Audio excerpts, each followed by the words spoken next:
আর কিছুদিন যদি এই জাতীয় সিনেমার আমার রিভিউ করতে হয় তাহলে মানসিকভাবে সত্যিকারের কিন্তু পাগল হয়ে যাব। অন্তত এই অর্জুন সন অফ বৈজয়ন্তী, এই তেলেগু সিনেমাটা এটা অ্যামাজন প্রাইম রিলিজ হয়েছে, কল্যাণ রাম লিড চরিত্র প্লে করেছে, সেইটা দেখবার পর আমি সত্যি কথা বলতে গেলে মানসিকভাবে না প্রচুর একদম অস্বস্তিতে আছে। এই সব সিনেমা আমি ভেবেই পাই না যে অ্যামাজন প্রাইম নিয়ে নেয় কি করে।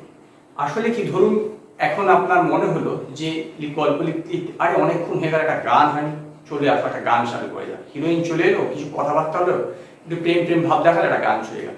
আরে বাবা, এ তো হিরো বহুক্ষণ ধরে ঘোরাফেরা করছে, একটা অ্যাকশন করলো না, এইবার একটা অ্যাকশন দিয়ে দিতে হবে, দিয়ে দিলে একটা অ্যাকশন। আরে হিরোর তো একটা মা আছে, তো মায়ের সঙ্গে একটা পুরো একটা মাখো মাখো সিন তো দিতে হবে, মায়ের এবং ছেলের মধ্যে একটা ভালোবাসাও দেখাতে হবে, তো একটা সিন দিয়ে দাও। এইবার অনেকক্ষণ হয়ে গেল, ভিলেনের কোনো এন্ট্রি হয়নি, এইবার একটা ভিলেনকে নিয়ে আসি, দেখি ভাই কোথা থেকে আছে নাকি, ও আচ্ছা আচ্ছা সোহেল খান আছে, এই তো বলেছিল কাজ পাচ্ছিল না, আসুন আসুন আসুন আসুন আমাদের ফিল্মে কাজ করবেন বলে সিনেমাতে নিয়ে নিয়েছি। মানে কি গল্প, কিছুই কোনো গল্প নেই।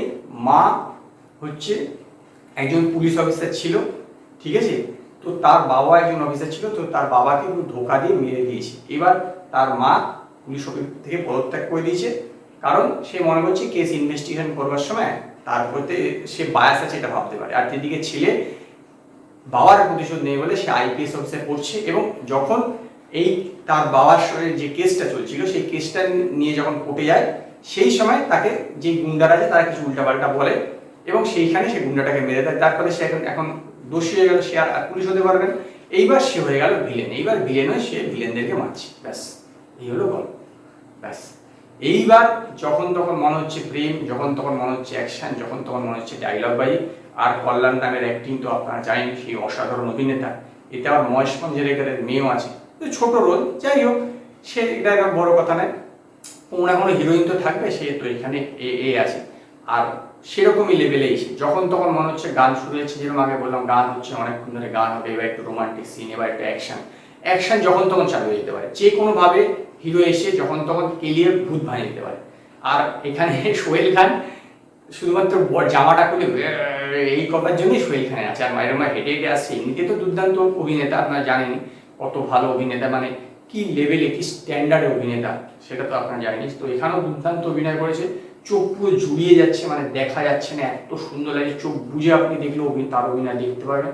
বাকিরাও সেই রকমই লেভেলে অভিনয় করেছে, প্রোডাকশন ভ্যালু সেরকম।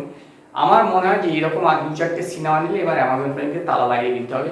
অবশ্য কর্পোরেট সংস্থা পয়সা তুলছে, পাবলিকের থেকে এনজয় করছে, আর কি চালাক আর কি, আর আমাদের এসব দেখে দেখে এসব সিনেমা করতে হয়। তো ওভারঅল এই অর্জুন সন অফ বৈজয়ন্তী এই সিনেমাটাকে 5-এর মধ্যে -5 দেবো, যদি আপনারা দেখুন এবং আপনারা জানান আমার যে র্যাঙ্ক মার্কসটা সঠিক কিনা বেঠিক। তো আজকে এই পর্যন্ত। যদি আপনাদের এই ভিডিওটি পছন্দ হয়, ভিডিওটিকে লাইক করবেন, কমেন্ট করবেন, শেয়ার করবেন, আর নতুন নতুন আপডেটের জন্য আমার চ্যানেলকে সাবস্ক্রাইব করবেন।